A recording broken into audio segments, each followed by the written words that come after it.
sendo provado por Deus, Jó permaneceu fiel ao Senhor, não blasfemou do Senhor, mesmo perdendo todos os seus bens, mesmo perdendo os seus filhos queridos, Jó ele perseverou na fé. Nós temos também o exemplo do apóstolo Paulo, que sofreu açoites, prisões por amor ao Evangelho de Jesus Cristo, foi perseguido pelos seus próprios irmãos judeus que seguiam o judaísmo, a lei de Moisés, mas ele perseverou até o fim e ele disse: combati o combate, acabei a carreira e guardei a fé. Então, que nós possamos seguir estes exemplos de homens de Deus que mesmo em meio às lutas, às perseguições e às afrontas do diabo, eles não desistiram de seguir a cruz de Jesus Cristo. Vamos para a introdução, que diz: a Bíblia nos revela a salvação em Cristo e a confirmação desse bem precioso por intermédio da testificação do Espírito Santo. Romanos 8,16. A consequência dessa realidade espiritual é desfrutarmos de uma imensa alegria que só os salvos podem obter enquanto peregrinam como testemunhas de Cristo nesta vida.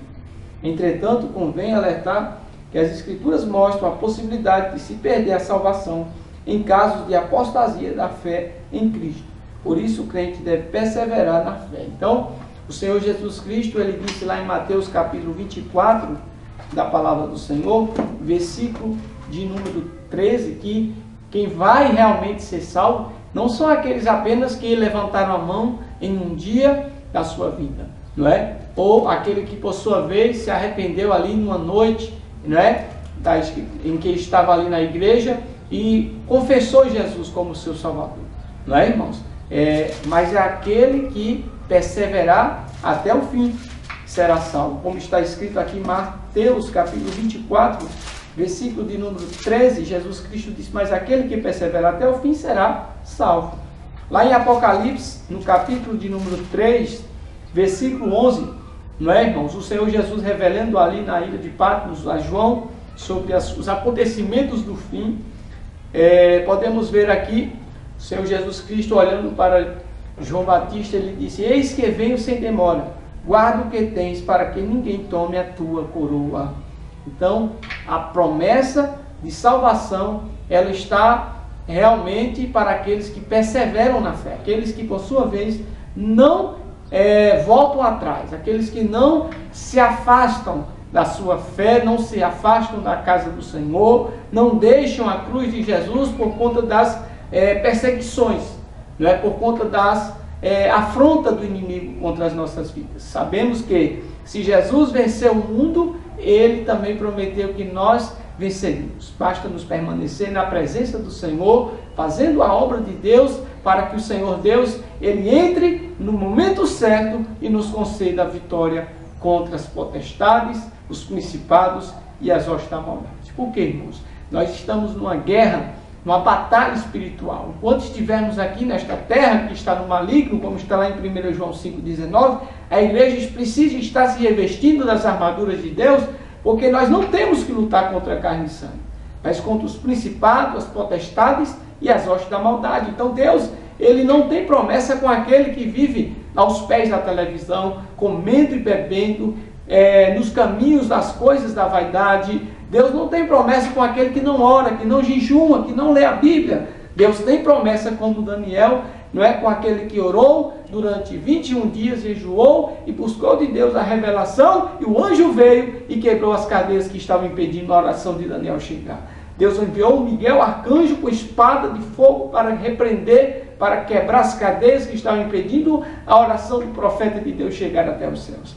Se você orou um dia, não recebeu a resposta, continue orando, porque a Bíblia diz: orai sem cessar. Amém, irmãos? Que essa palavra sirva para cada um de nós, não é? Não parar de orar, não parar de crer nas promessas de Deus em nossas vidas, que assim como Deus respondeu a oração de Daniel, porque ele perseverou, ele orou, ele jejuou, ele renunciou às vaidades, os prazeres da carne por amor ao Evangelho. Quando nós renunciarmos a nós mesmos por amor ao Evangelho de Jesus Cristo, aí sim, nós realmente mostraremos que os céus abrirão para a nossa oração e Deus ouvirá o nosso clamor e nós receberemos as respostas de Deus que o Senhor Deus tem prometido na sua palavra. Amém?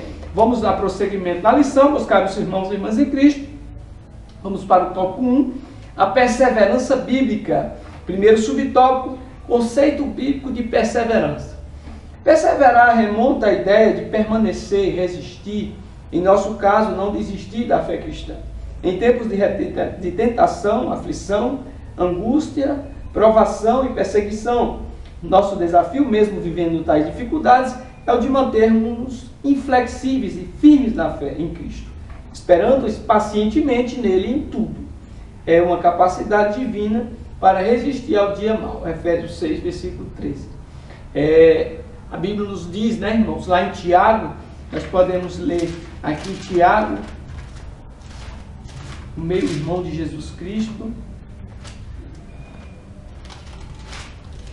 no capítulo 4 de Tiago, versículo de número 7, ele diz assim, vamos ler: sujeitai-vos, pois, a Deus, resisti ao diabo, e ele fugirá de vós. Versículo 8, chegai-vos a Deus, e ele se achegará a vós. Limpai as mãos, pecadores, e vós de duplo ânimo, purificai o coração. Então podemos perceber aqui, no versículo 10 diz ainda, humilhai-vos perante o Senhor, e ele vos exaltará. Então, para que nós possamos receber de Deus a resposta das nossas orações, para que nós possamos receber a coroa da salvação, para que nós possamos receber os benefícios que a salvação traz consigo, que é as curas, as libertações, os milagres, também devemos perseverar, não parar, não desistir, porque, irmãos, o nosso Deus, ele age no tempo certo. O salmista Davi, ele disse assim, no Salmo de número 40, ele não disse assim, eu vou me apressar e o Senhor Deus vai me ouvir. Não, ele diz, esperei com paciência no Senhor. Então, a perseverança envolve também esperar o tempo da promessa. Todas as promessas na nossa vida, ela tem um tempo determinado para se cumprir. E nós não podemos querer que as promessas do Senhor aconteçam antes do tempo. Deus age no tempo adequado, porque Ele é soberano, Ele sabe o tempo, a hora, o dia, o instante, o segundo que Ele vai enviar, por sua vez, a resposta e nos concederá vitórias. Então, meus amados, basta nós, como salmista Davi, esperar com paciência, perseverando na fé, não negando a cruz do nosso Senhor Jesus Cristo, como muitos têm negado a cruz de Jesus. Muitos não têm resistido às afrontas do inimigo, às perseguições, e têm cedido para as coisas do mundo. Mas lá em Romanos 12, versículo 2, o apóstolo Paulo disse, e não vos conformeis com este mundo, mas transformai-vos pela renovação do vosso entendimento, para que experimenteis qual seja a boa, agradável, perfeita vontade de Deus. Sujeitai-vos a Deus, resisti ao diabo, e ele fugirá de vós. Vamos para o segundo tópico da lição, o segundo subtópico, provisão divina e cooperação. A ideia popular de que uma vez salvo para sempre, não tem amparo concreto nas Escrituras, pois se fosse assim, não haveria necessidade de esforço e disciplina para uma vida de santidade frente às tentações e às provações, o que atestaria a contrariedade à bondade de Deus em conceder aos seres humanos o livre-arbítrio. Salmo 25, versículo 12, Provérbios 3:31, Marcos 13:22. Assim, a perseverança da vida cristã iniciada e garantida em Cristo. Filipenses 1, versículo 6, com auxílio do Espírito Santo, João 14:26, Lucas 11:13, Romanos 8:26, juntamente com a cooperação e a sujeição do crente ao senhorio de nosso Senhor Jesus Cristo. Então, é como nós lemos aqui, irmãos, em Tiago 4, 7 a 10, resistir ao diabo, ele fugirá de vós. Não é? O diabo não vai forçar ninguém a pecar. Não é? O homem ele tem um livre-arbítrio de escolher qual o caminho que ele quer seguir. Se é a porta larga, que conduz para a perdição, ou se é o caminho estreito, que conduz para a salvação. Não é? Qual das duas portas, qual dos dois caminhos você deseja trilhar? Então diga aos seus alunos isso na lição, caro professor, caro aluno, você que assiste semanalmente as pré-aulas da Escola Bíblica aqui no canal EBD, e conhecereis a verdade vos libertará. Incentive os seus alunos para que eles tenham essa reflexão, qual o caminho, qual a porta que eles desejam trilhar na sua vida espiritual. Então é importante nós resistir ao pecado, resistir ao diabo, e ele fugirá de nós. Como? por meio da oração, uma vida de santificação, uma vida consagrada ao Senhor, como foi o caso de Daniel, em que ele orou, jejuou, ele se quebrantou, ele evitou tudo aquilo que a carne dele almejava, né? Muitas vezes temos que, para obter vitórias, temos que jejuar, temos que realmente sacrificar nossa carne, porque se nós fizermos isso, com certeza as nossas orações elas terão mais êxitos diante de Deus, porque a oração e o jejum, elas são poderosas, armas poderosas para vencer o inimigo de nossas almas, que é Satanás e os demônios. Então, devemos estar perseverando em oração,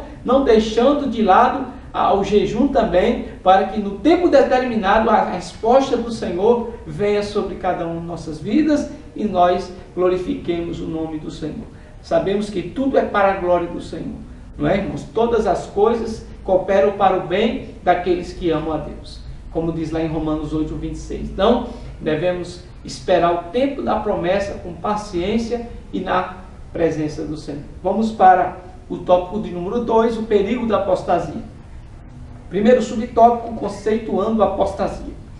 Apostasia, do grego, quer dizer apóstasis, que significa afastamento, remonta ao abandono premeditado e consciente da fé cristã. É negar, renunciar e distorcer propositalmente o ensino das sagradas escrituras. A palavra de Deus revela que o início da apostasia tem a ver com a obediência a espíritos enganadores e a doutrinas de demônios ensinadas por homens mentirosos, como está lá em 1 Timóteo 4, versículo 1, que torcem o conteúdo do ensino bíblico,